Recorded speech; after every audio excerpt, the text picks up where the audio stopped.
नमस्कार दोस्तों, आपका हमारे YouTube चैनल भक्ति ज्ञान त्योहार में स्वागत है। आज मैं आपको भाई दूज की कहानी सुनाने जा रही हूँ। अगर आपको ये कहानी पसंद आए तो कमेंट बॉक्स में कमेंट करके ज़रूर बताइए। साथ ही अगर आप मेरे चैनल पर नए हैं तो मेरे चैनल को सब्सक्राइब कीजिए और बेल आइकॉन पर क्लिक जरूर कीजिए, जिससे हमारे वीडियो के नोटिफिकेशन आपको मिलते रहें। भाई दूज का त्योहार बहन और भाई के अटूट रिश्ते को समर्पित है। हिंदू पंचांग के अनुसार ये पर्व हर साल कार्तिक शुक्ल की द्वितीय तिथि को मनाया जाता है। इस दिन बहनें व्रत, पूजा और कथा आदि करके भाई की लंबी आयु और समृद्धि की कामना करते हुए माथे पर तिलक लगाती हैं। भाई दूज का त्योहार भाई बहन के प्यार व एक दूसरे के प्रति स्नेह को दर्शाता है। मान्यता है कि भाई दूज के दिन पूजा करने के साथ ही भाई दूज की कथा और भैया दूज की कहानी जरूर सुननी और पढ़नी चाहिए और अपने आने वाली जनरेशन को भी इस कथा से अवगत कराना भी हमारा ही दायित्व है। इस त्योहार को भाई दूज, यम तृतीया और भाई टीका के नाम से जाना जाता है। तो आइए अब सुनते हैं भाई दूज की ये कहानी। किसी गांव में एक बूढ़ी माई रहती थी। उनके 7 बेटे और एक बेटी थी। बेटी की शादी हो चुकी थी। जब भी उसके बेटे की शादी होती, फेरों के समय एक नाग आता और उसके बेटे को ढस लेता। बेटा वहीं खत्म हो जाता और बहू विधवा। इस तरह उसके 6 बेटे मर गए। 7वें की शादी होनी बाकी थी। इस तरह अपने बेटों के मर जाने के दुख से बूढ़ी माई रो रो के अंधी हो गई थी।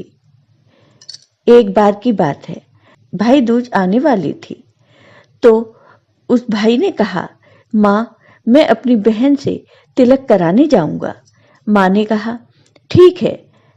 उधर जब बहन को पता चला कि उसका भाई आ रहा है तो वह खुशी से पागल होकर पड़ोसन के पास गई और पूछने लगी कि जब बहुत प्यारा भाई घर आए तो क्या बनाना चाहिए। उसकी पड़ोसन उससे जलती थी तो वह उसकी खुशी को देखकर और जल भुन गई और उसने कह दिया कि दूध से रसोई ली और घी से चावल पका। बहन ने ऐसा ही किया। उधर भाई जब बहन के घर जा रहा था तो उसे रास्ते में सांप मिला। सांप उसे ढसने को हुआ। तब भाई बोला, तुम मुझे क्यों ढसना चाहते हो? मैंने तुम्हारा क्या बिगाड़ा है? सांप बोला, मैं तुम्हारा काल हूं, मुझे तुमको ढसना है। तब भाई बोला, मेरी बहन मेरा इंतजार कर रही है। मैं जब तिलक करा के वापस लौटूंगा तब तो मुझे डस लेना। सांप ने कहा, भला आज तक कोई अपनी मौत के लिए लौट के आया है जो तुम आओगे? भाई ने कहा, अगर तुम्हें यकीन नहीं है तो तुम मेरे झोले में बैठ जाओ। जब मैं अपनी बहन से तिलक करा लूं तब तो मुझे डस लेना। सांप ने ऐसा ही किया। भाई बहन के घर पहुंच गया। दोनों बहुत खुश हुए। भाई बोला, बहन जल्दी से खाना दे दो, मुझे बहुत भूख लगी है। बहन क्या करे, न तो दूध की रसोई सूखी न ही घी में चावल पके। भाई ने पूछा, बहन इतनी देर क्यों लग रही है, तुम क्या पका रही हो? तब बहन ने बताया कि मैंने ऐसा ऐसा किया है।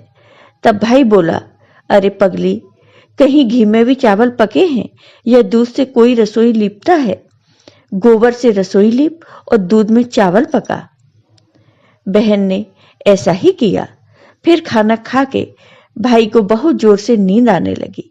इतने में बहन के बच्चे आ गए। बोले, मामा मामा आप हमारे लिए क्या लाए हो? भाई बोला, मैं तो कुछ नहीं लाया। बच्चों ने भाई का झोला ले लिया जिसमें सांप था। जैसे ही उसे खोला उसमें से एक हीरे का हार निकला। बहन ने कहा, भैया तुमने बताया नहीं कि तुम मेरे लिए इतना सुंदर हार लाए हो। भाई बोला, बहन तुम्हें पसंद है तो तुम ले लो, मुझे हार का क्या करना। अगले दिन भाई बोला, अब मुझे घर जाना है, मेरे लिए खाना रख दो। बहन ने उसके लिए लड्डू बना के एक डिब्बे में रख दिए। भाई कुछ दूर जाकर थक कर एक पेड़ के नीचे सो गया। उधर बहन के जब बच्चों को भूख लगी तो उन्होंने अपनी माँ से कहा कि माँ खाना दे दो। माँ ने कहा खाना अभी बनने में देर है। तो बच्चे बोले कि मामा को जो रखा है वही दे दो। तो वह बोली कि लड्डू बनाने के लिए बाजरा पीसा था, वहीं बचा पड़ा है चक्की में, जाकर खा लो। बच्चों ने देखा कि चक्की में तो सांप की हड्डियां पड़ी हुई हैं। उन्होंने वह बात जाकर अपनी माँ को बताई और माँ बावड़ी सी होकर भाई के पीछे भागी। रास्ते में लोगों से पूछती कि किसी ने मेरा भाई देखा है, किसी ने मेरा बावड़ा सा भाई देखा है। तब एक ने बताया कि कोई लेटा तो है पेड़ के नीचे, देख लो कहीं वही तो तुम्हारा भाई नहीं है। वह भागी भागी पेड़ के नीचे पहुंची, अपने भाई को नींद से उठाया और पूछा, भैया भैया कहीं तुमने वो लड्डू तो नहीं खाए? तब भाई बोला, ये लो तुम्हारे लड्डू, मैंने नहीं खाए। ले दे के लड्डू तो दिए थे, उनके भी पीछे आ गई। बहन बोली, नहीं भाई तू झूठ बोल रहा है, जरूर तुमने खाए हैं। अब तो मैं तुम्हारे साथ ही चलूंगी। भाई बोला, तू नहीं मान रही तो चल मेरे साथ। चलते चलते बहन को रास्ते में प्यास लगी। वह भाई से कहती है कि मुझे प्यास लगी है, पानी पीना है।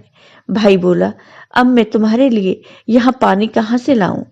देख दूर कहीं चील उड़ रही है, शायद वहां तुम्हें पानी मिल जाए। तब बहन वहां गई और पानी पीकर जब लौट रही थी तो रास्ते में उसने देखा एक जगह जमीन में 6 सिलाएं गड़ी हैं और एक बिना गड़े रखी हुई है। वहीं एक बूढ़ी माई बैठी हैं। उसने बूढ़ी माँ से पूछा कि ये सिलाएं कैसी हैं? तब उस बूढ़ी माँ ने बताया कि एक बुढ़िया है, उसके 7 बेटे थे। 6 बेटे को शादी के मंडप में ही मर चुके हैं और उनके नाम की ये सिलाएं जमीन में गड़ी हैं। अभी 7वें की शादी होनी बाकी है।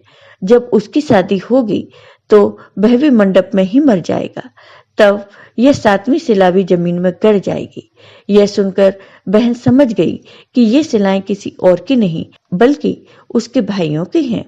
उसने उस बूढ़ी माँ से अपने 7वें भाई को बचाने का उपाय पूछा।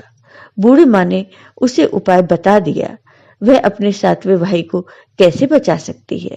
सब जानकर वह वहां से अपने बाल खुले करके पागलों की तरह अपने भाइयों को गालियां देती हुई चली। भाई के पास आकर बोलने लगी, तू तो जलेगा, मरेगा, कटेगा। भाई उसके ऐसे व्यवहार को देखकर चौंक गया, पर उसे कुछ समझ नहीं आया। इसी तरह दोनों भाई बहन माँ के घर पहुंच गए। थोड़े समय के बाद भाई के लिए सगाई आने लगी। उसकी शादी तय हो गई। जब भाई को सेहरा पहनाने लगे तो वह बोली, इसको क्यों सेहरा पहना रहे हो? सेहरा मैं पहनूंगी, ये तो जलेगा मरेगा। सब लोगों ने परेशान होकर सेहरा बहन को दे दिया। बहन ने देखा उसमें कलगी की जगह सांप का बच्चा था। बहन ने उसे निकालकर फेंक दिया। अब जब भाई घोड़ी चढ़ने लगा तो बहन फिर बोली, ये क्यों घोड़ी चढ़ेगा? घोड़ी मैं चढ़ूंगी, ये तो जलेगा मरेगा, इसकी लाश को चील कौवे खाएंगे। सब लोग बहुत परेशान थे। सबने उसे घोड़ी पर भी चढ़ने दिया। अब बारात चलने को हुई। तब बहन बोली, ये क्यों दरवाजे से निकलेगा?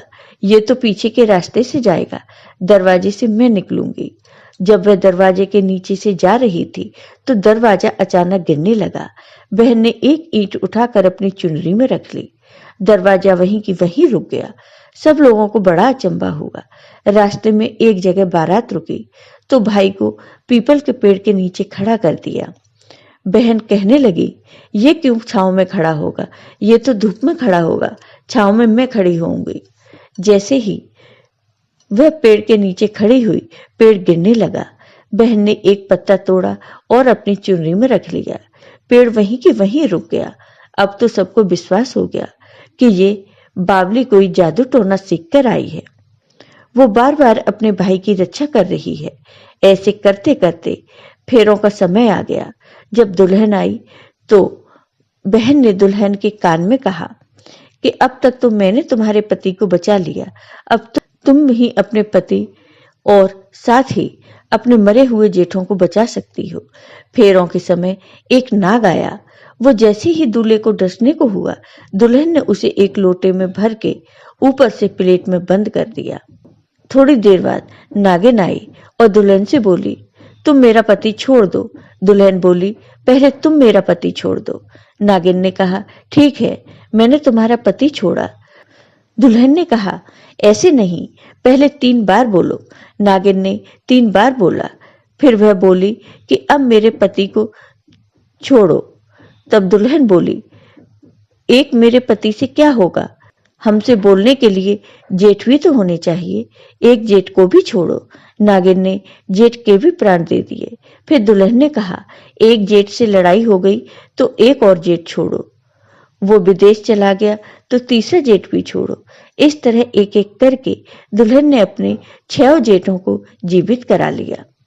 उधर रो रो के बुढ़िया का बुरा हाल था कि अब तो मेरा 7वां बेटा भी बाकी बेटों की तरह मर जाएगा। गांव वालों ने उसे बताया कि उसके 7 बेटे और बहुएं आ रही हैं। तो बूढ़ी माँ बोली, यदि यह बात सच है तो मेरी आंखों की रोशनी वापस आ जाए और मेरे सीने से दूध की धार बहने लगे। ऐसा ही हुआ। अपने सारे बेटे बहुओं को देखकर वह बहुत खुश हुई। बोली, यह सब तो मेरी बाबली का किया है, कहाँ है मेरी बेटी? सब बहन को ढूंढने लगे। जब देखा तो वह भूसे की कोठरी में सो रही थी। जब उसे पता चला कि उसके भाई सही सलामत हैं, तो वह अपने घर को चल दी। उसके पीछे सारी लक्ष्मी भी जाने लगी। तब बूढ़ी माँ ने कहा, बेटी, पीछे मुड़ के देखो, तुम सारी लक्ष्मी ले जाओगी तो तुम्हारे भाई भाभी क्या खाएंगे? तब बहन ने पीछे मुड़ के देखा और कहा, जो माँ ने अपने हाथों से दिया वह मेरे साथ चले, बाद बाकी का भाई भाभी के पास रहे। इस तरह बहन ने अपने भाइयों की रक्षा की। भाई दूज का महत्व। भाई दूज के दिन बहनें अपने भाइयों को तिलक करती हैं और उनकी सुख समृद्धि के लिए भगवान से प्रार्थना करती हैं। वहीं भाई अपनी बहन के पैरों को छूकर आशीर्वाद प्राप्त करते हैं और उपहार देते हैं। मान्यता है कि जो भाई अपनी बहन के घर जाकर तिलक करवाता है उसे अनिश्चित मृत्यु का भय नहीं रहता। भाई दूज को यम द्वितीया के नाम से भी जाना जाता है। दरअसल यमराज के वर के अनुसार जो व्यक्ति इस दिन यमुना में स्नान करके यम पूजन करता है तो उसे मृत्यु के पश्चात यमलोक में नहीं जाना पड़ता। तो दोस्तों, कैसी लगी आपको ये कहानी? कमेंट करके जरूर बताइए। साथ ही मेरे वीडियो को ज्यादा से ज्यादा शेयर करिए। धन्यवाद दोस्तों।